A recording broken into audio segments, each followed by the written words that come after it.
Okay, so we've applied the first four steps to our photograph. We've applied camera profiles, we've adjusted the white balance, we've adjusted the exposure, we've applied clarity to our photograph. Now, what about the colors?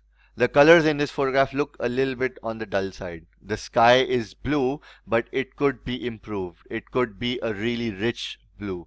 How can we do that? We can do that with the help of one of the two sliders that are available for enhancing colors. And those two sliders are vibrance and saturation. Now, I prefer vibrance because it enhances the colors in a much better way compared to saturation. When I increase the colors using saturation, for example, it enhances each and every single color in the photograph. It even enhances the colors that do not need any enhancing.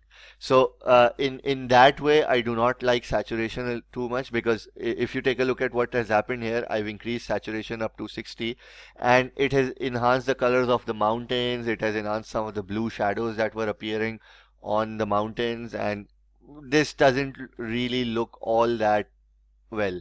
Uh, Compared to this, the vibrance slider, and I don't know how the vibrance slider does it, but it only enhances the colors that are dull.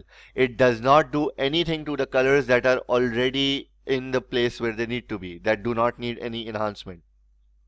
So as I increase the vibrance slider to say 40 or 50, you can see that it is only enhancing the colors of the blue sky. It is not doing anything to the reds in the mountains. It is not doing anything to the reds in these plants as the saturation slider was doing. So in that way, the vibrance slider is much more powerful. It enhances only the colors that need the enhancing, and it doesn't do anything to the colors that are already in the place where they need to be. Now, how much would you take the vibrance slider up? What value is the right value for this? This will depend on the photograph. Now, normally what I like to do is I like to take most of my photographs between the 30 and 50 range.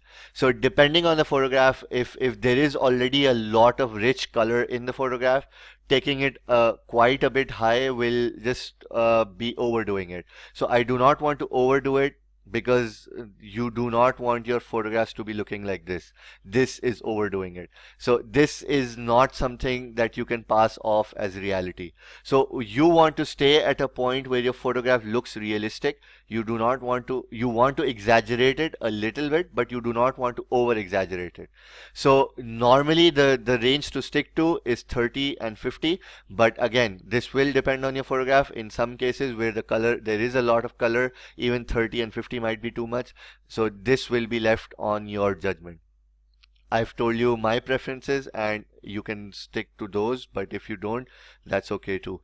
So that was all there was about vibrance. If you need to enhance the colors in your photograph, if you need to bring out those rich punchy colors, you need to play with the vibrance slider. I'll see you in the next step, which is contrast.